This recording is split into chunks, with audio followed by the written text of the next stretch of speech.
जय श्री कृष्णा सभी भक्तजनों को आप सभी का स्वागत है मेरे YouTube चैनल पूजा सहारा पर। दोस्तों आज मैं आपको धन्ना सेठ और श्री कृष्ण भगवान की सच्ची कहानी सुनाऊंगी। धन्ना जाट श्री ठाकुर जी के बहुत बड़े भक्त थे। इनकी भक्ति का प्रताप ऐसा था कि स्वयं भगवान कृष्ण इनकी गाय चराने आते थे और इनके साथ भोजन करते थे। तो शुरू करते हैं। बोलो विष्णु भगवान की जय, बोलो ठाकुर जी की जय। धन्ना जाट का जन्म 20 अप्रैल 1415 ईस्वी को राजस्थान के टोंक जिले में धुआं कला नाम के गांव में एक सामान्य जाट परिवार में हुआ था। इनके पिता गांव के किसान थे जिनका नाम रामेश्वर जाट था तथा इनकी माता का नाम गंगाबाई गढ़वाल था। धन्ना जाट एक उच्च कोटि के कृष्ण भक्त और कवि हुए। इन्हें धन्ना भगत और धन्ना सेठ के नाम से भी जाना जाता था। इनकी भक्ति का प्रताप ऐसा था कि स्वयं कृष्ण भगवान इनकी गाय चराने आते और इनके साथ भोजन भी करते थे। इनके गांव धुआं कला में सिख समुदाय के लोगों ने धन्ना जी के नाम से एक भव्य गुरुद्वारे का निर्माण करवाया। धन्ना जी के द्वारा गाए हुए कई पदों को गुरु ग्रंथ साहिब के गुरुवाणी में भी स्थान दिया गया है। धन्ना जी का जन्म एक सामान्य कृषक परिवार में हुआ था। इनके पिता मुख्य रूप से कृषि और गौ पालन किया करते थे। एक दिन धन्ना जी के परिवार के कुल गुरु जिनका नाम पंडित त्रिलोचन था तीर्थ यात्रा करके लौटे और कुछ दिनों के लिए धन्ना जी के घर पर ठहर गए। पंडित जी त्रिलोचन शालिग्राम भगवान की सेवा किया करते थे। वे बड़े भाव से शालिग्राम शिला की सेवा करते थे, पुष्प अर्पित करते और उन्हें भोग लगाने के बाद ही भोजन ग्रहण किया करते थे। बालक धन्ना पंडित जी को यह सब करते हुए देखता था। उसे भगवान की सेवा बहुत पसंद आई। कुछ दिन बाद पंडित जी जाने लगे तब बालक धन्ना पंडित जी से शालिग्राम भगवान की लेने की जिद करने लगे। मुझे ठाकुर जी चाहिए, मुझे ठाकुर जी चाहिए। परंतु पंडित जी अपने ठाकुर जी छोटे से बालक को कैसे दे सकते थे। धन्ना जी को उनके माता पिता ने बहुत समझाया परंतु धन्ना जी नहीं माने। अंत में लोगों ने पंडित जी से कहा कि अरे यह तो बालक है, इसे शालिग्राम जैसा कुछ और देकर बहला दो। अगले दिन पंडित जी नदी में स्नान करने गए। वहां से एक गोल मटोल मोटा बड़ा सा काले रंग का पत्थर ले आए। तब वे धन्ना जी के पास आकर बोले, मैं तुम्हें अपने ठाकुर जी दे दूंगा, लेकिन मेरे पास दो ठाकुर जी हैं, बड़े ठाकुर जी और छोटे ठाकुर जी। तुम्हें कौन से ठाकुर जी चाहिए? धन्ना जी ने झट से जवाब दिया, मुझे तो बड़े ठाकुर जी चाहिए। पंडित जी भी यही चाहते थे। तब पंडित जी ने धन्ना जी को वह बड़ा काला पत्थर बड़े ठाकुर जी बताकर दे दिया। अब ठाकुर जी को पाकर धन्ना जी बहुत प्रसन्न हो गए। वे बड़े भाव से उनकी सेवा करने लगे। धन्ना जी गाय चराने खेतों में जाते तो ठाकुर जी को अपने साथ ले जाते। धन्ना जी की माँ ने उनको बाजरे की रोटी, साग, अचार और गुड़ खाने को दिया। अब धन्ना जी ने भी निश्चय किया कि वे भी पंडित जी की तरह ठाकुर जी को भोग लगाने के बाद ही भोजन ग्रहण करेंगे। तब धन्ना जी ने खेत में बहुत प्रेम से ठाकुर जी को पुकार कर भोग लगाया, परंतु ठाकुर जी ने भोग नहीं लगाया। धन्ना जी ने निश्चय किया कि जब तक ठाकुर जी प्रकट होकर भोग नहीं लगाते वे भी भोजन ग्रहण नहीं करेंगे। जब ठाकुर जी ने भोग नहीं लगाया तो धन्ना जी ने शाम को वह रोटी गाय को खिला दी। 3 दिनों तक ऐसा ही चलता रहा। ठाकुर जी न आए, न भोग लगाया, न धन्ना जी ने भोजन ग्रहण किया। चौथे दिन धन्ना जी की माता जी फिर से रोटी लेकर आई। अब धन्ना जी खेतों में जोर जोर से रोने लगे और ठाकुर जी से गुहार लगाने लगे। वे बोले, आप तो बड़े ठाकुर जी हैं, आपको तो लोग रोज ही 56 भोग जिमाते होंगे, परंतु मैं बालक 3 दिन से भूखा और परेशान हूँ। आपको मुझ पर दया नहीं आती है क्या? मुझ पर दया करके ही थोड़ा भोग लगा लो जिससे मैं भी कुछ खा सकूं, क्योंकि पंडित जी ने कहा है कि आपको खिलाए बिना कुछ नहीं खाना, इसलिए पहले आप खा लो, उसके बाद ही मैं खा सकूंगा। धन्ना जी के भोलेपन से की गई प्रार्थना को सुनकर भगवान श्री कृष्ण साक्षात प्रकट हो गए। अपने ठाकुर जी को देखकर धन्ना जी बहुत प्रसन्न हो गए। उन्होंने ठाकुर जी को माँ की दी हुई बाजरे की रोटी, साग और गुड़ खाने को दिया। ठाकुर जी बड़े चाव से रोटी खाने लगे। 4 रोटियों में से 2 रोटी ठाकुर जी ने खा ली। जब ठाकुर जी तीसरी रोटी को खाने लगे तब धन्ना जी ने उनका हाथ पकड़ लिया। कहा, सारी रोटियां आप ही खा जाओगे क्या? मुझे तो बहुत भूख लगी है, मैंने 4 दिनों से कुछ भी नहीं खाया। 2 रोटी आपने खा ली, अब 2 रोटी मेरे लिए छोड़ दो। इसके बाद ठाकुर जी मुस्कुराने लगे और बची 2 रोटियां धन्ना जी ने खाई। अब यह रोज का नियम हो गया। धन्ना जी जब गाय चराने जाते तो भोजन खेतों में जाकर ठाकुर जी के साथ ही करते। एक दिन ठाकुर जी ने धन्ना जी से कहा, तुम रोज मुझे रोटी खिलाते हो, मैं मुफ्त में रोटी नहीं खाना चाहता, इसलिए मैं तुम्हारा कोई काम कर दिया करूँगा। धन्ना जी ने कहा, मैं तो बालक हूँ, केवल गाय ही चराता हूँ, मैं आपको क्या काम बता सकता हूँ। तब ठाकुर जी ने कहा, मैं तुम्हारी गाय ही चरा दिया करूँगा। उस दिन के बाद से ठाकुर जी धन्ना जी की गाय चराने लगे। एक दिन धन्ना जी ने ठाकुर जी से पूछा, आप मुझे अपने हृदय से क्यों नहीं लगाते? तब ठाकुर जी ने कहा, मैं तुम्हें प्रत्यक्ष हो गया हूँ, लेकिन पूरी तरह से मैं तब मिलता हूँ जब कोई सद्गुरु जीव को अपना लेते हैं। अभी तुमने किसी गुरु की शरणागति ग्रहण नहीं की है, इसलिए मैं तुम्हें अपने हृदय से नहीं लगा सकता। तब धन्ना जी बोले, मैं तो जानता ही नहीं गुरु किसे कहते हैं, फिर मैं किसे अपना गुरु बनाऊं? ठाकुर जी बोले, काशी में जगत गुरु श्री रामानंद आचार्य मेरे ही शिवरूप विराजमान हैं, तुम जाकर उनकी शरण ग्रहण करो। ठाकुर जी ने जैसा कहा था उसी के अनुसार, ठाकुर जी के कहे अनुसार धन्ना जी ने काशी जाकर श्री रामानंद आचार्य जी की शरणागति ग्रहण कर ली। उस समय धन्ना जी की आयु 15-16 वर्ष के आसपास थी। श्री रामानंद आचार्य जी ने धन्ना जी को अपने शिष्य के रूप में स्वीकार कर लिया और उन्हें आदेश दिया कि अब तुम अपने घर चले जाओ। धन्ना जी बोले, गुरुजी, अब मैं घर नहीं जाना चाहता, तो आप मुझे घर जाने का आदेश क्यों दे रहे हैं? गुरुजी बोले, अगर तुम यहाँ रहकर भजन करोगे तो केवल तुम्हारा ही कल्याण होगा, लेकिन अगर तुम अपने घर जाकर खेती किसानी करते हुए, अपने माता पिता की सेवा करते हुए भजन करोगे तो तुम्हारे साथ कई जीवों का उद्धार हो जाएगा। गुरुजी के आदेश पर धन्ना जी घर लौट आए। इसके बाद जैसे ही धन्ना जी घर पहुँचे, ठाकुर जी ने उन्हें अपने हृदय से लगा लिया। इसके बाद धन्ना जी खूब संत सेवा करने लगे। जब भी उनके गांव में कोई साधु संत आते, धन्ना जी उन्हें अपने घर ले आते और बड़े प्रेम से उनकी सेवा करते, उन्हें भोजन खिलाते। संतों की सेवा करने के कारण अब उनके घर दूर दूर से साधु संत पधारने लगे। धन्ना जी उन सभी का बड़े प्रेम से सत्कार करते, उन सभी को भोजन खिलाते। एक दिन धन्ना जी के पिताजी ने धन्ना जी से कहा, देखो भाई, हम लोग गृहस्थ लोग हैं, यदि महीने में एक आध बार कोई साधु आ जाए तो हम उनकी सेवा भी कर दे और उन्हें भोजन भी करा दे, लेकिन तुम्हारी इन साधुओं की ऐसी दोस्ती हो गई है कि हर दूसरे दिन कोई न कोई साधु चला आता है और अपने साथ 1-2 को और लेकर आता है। यह ठीक नहीं है, हम अपनी खेती बाड़ी का काम करें या इन साधुओं की सेवा करें। तुम तो अभी बालक हो, कुछ कमाते ही नहीं हो, तुम्हारा पालन पोषण भी हम ही करते हैं, ऊपर से तुम साधुओं को बुला लाते हो। इस प्रकार इन निठल्ले साधुओं की सेवा करना ठीक नहीं है। इसलिए एक बात कान खोलकर सुन लो, आज के बाद यदि तुम किसी साधु को घर लेकर आए तो मैं उन्हें घर में नहीं घुसने दूंगा। तुम्हें यदि साधु सेवा करनी है तो पहले कुछ कमाई करो, फिर अपनी कमाई से साधु सेवा करना। पिताजी की बात सुनकर धन्ना जी उदास हो गए और चुपचाप खड़े हो गए।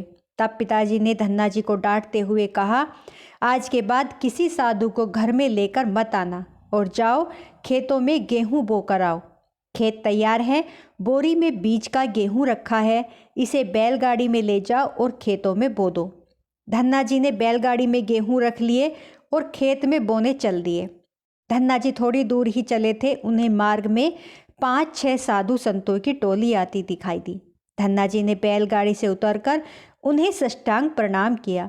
संतों ने धन्ना जी को आशीर्वाद दिया और पूछा, बेटा इस गांव में धन्ना जी का घर कौन सा है? सुना है जगत गुरु श्री रामानंद आचार्य के शिष्य हैं और बहुत छोटी सी उम्र में उन्होंने भगवान का दर्शन प्राप्त कर लिया है, हम भी उनका दर्शन करना चाहते हैं। यह सुनकर धन्ना जी संकोच में पड़ गए।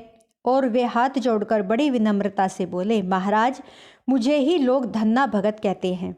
संत बोले, भगवान ने बड़ी कृपा की, हम जिनसे मिलने आए थे वे यहीं मिल गए। निश्चय ही आप ऐसे ही भक्त हैं जैसा आपके विषय में सुना था। कितनी विनम्रता है आप में।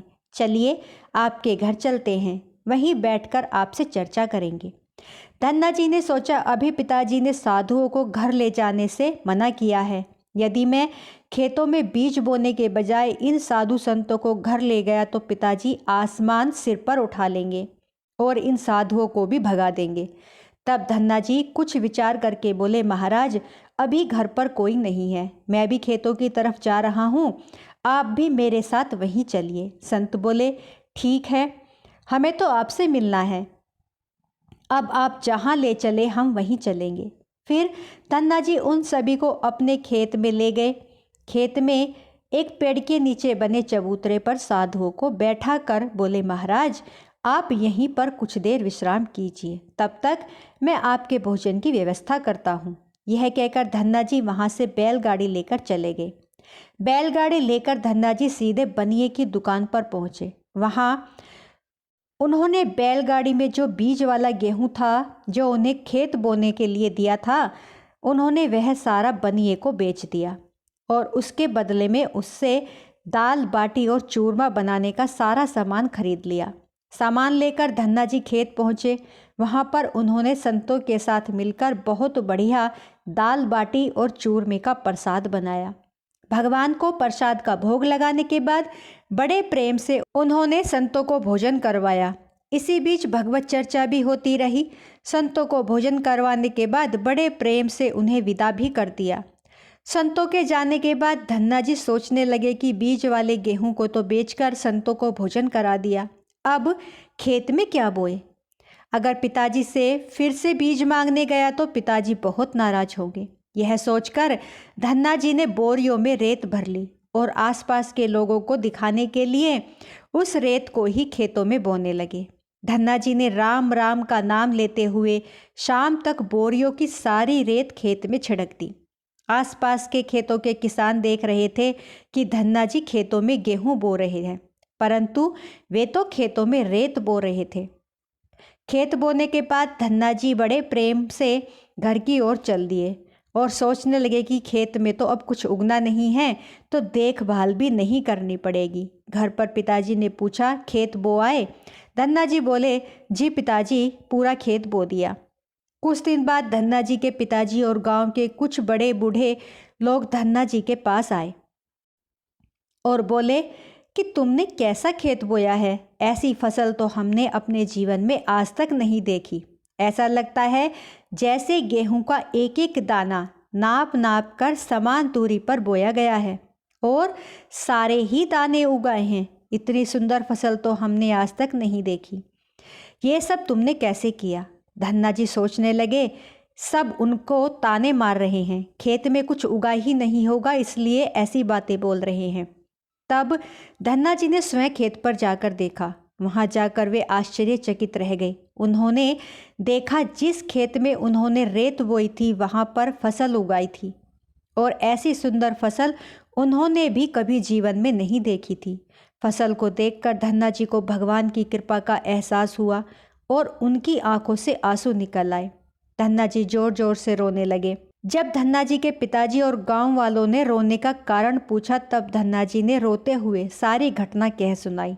धन्ना जी बोले, पिताजी, जब आपने संतों को घर लाने के लिए मना कर दिया था और खेत बोने के लिए गेहूं दिया था, उसी दिन मुझे मार्ग में कुछ संत मिल गए। मैंने उन संतों को अपने खेत पर ठहराया और बीज वाला गेहूं बनिए को बेचकर संतों को भोजन करवाया। इसके बाद मैंने खेतों में रेत बो दी। रेत बोने के बाद यह फसल कैसे उगाई मुझे नहीं मालूम।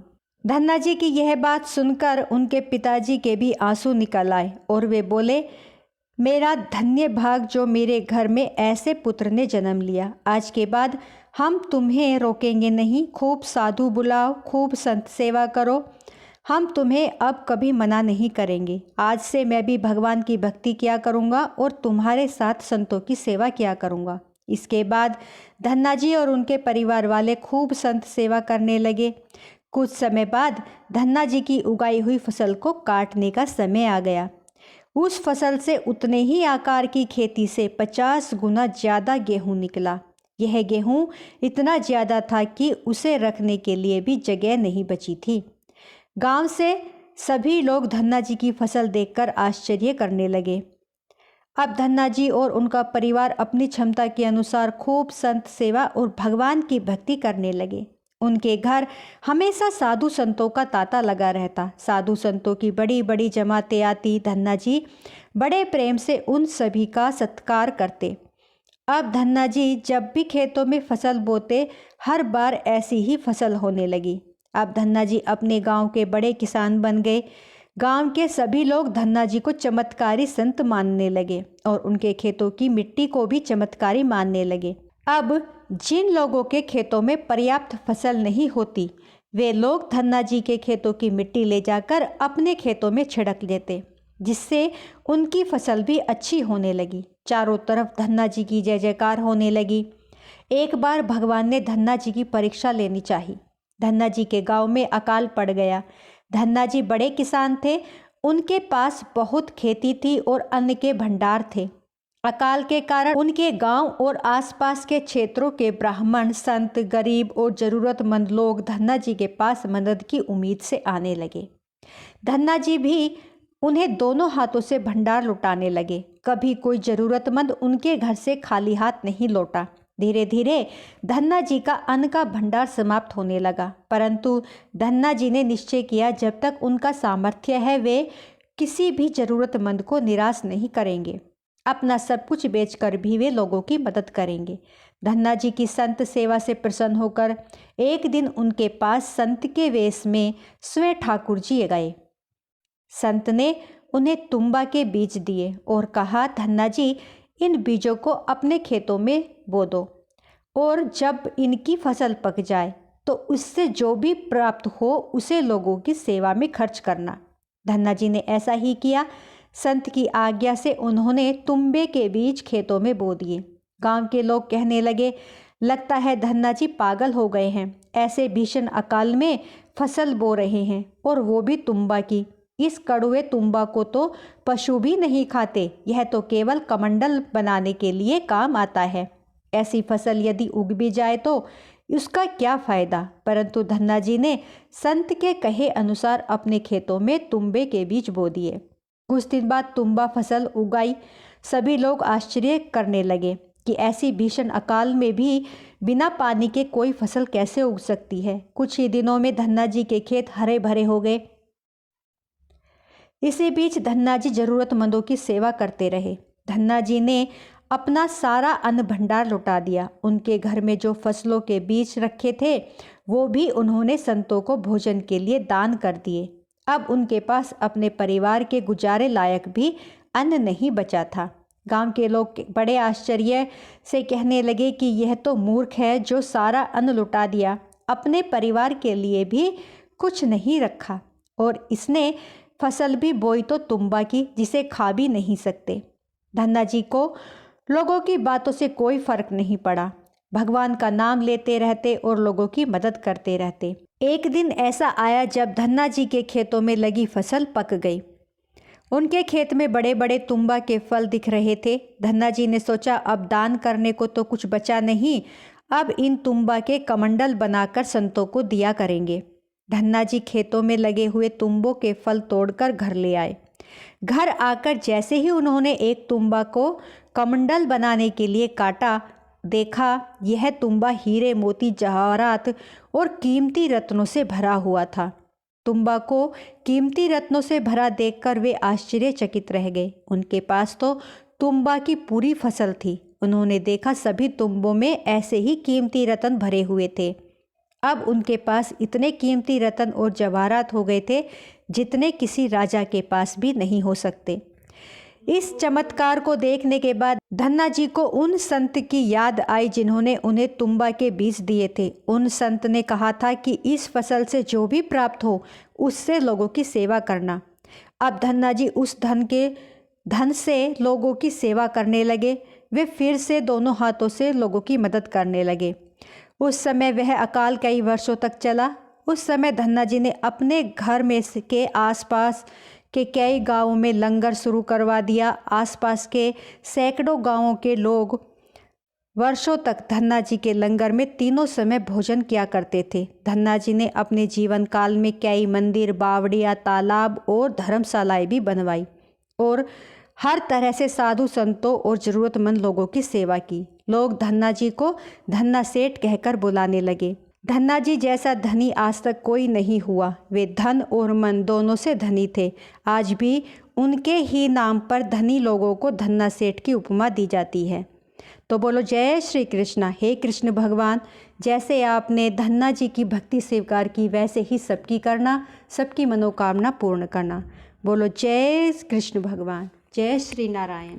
दोस्तों, ये थी हमारी कथा की वीडियो। आपको पसंद आई हो तो प्लीज़ लाइक, सब्सक्राइब, शेयर ज़रूर करें और श्री कृष्ण भगवान की सच्ची भक्ति करें। बोलो जय श्री कृष्णा।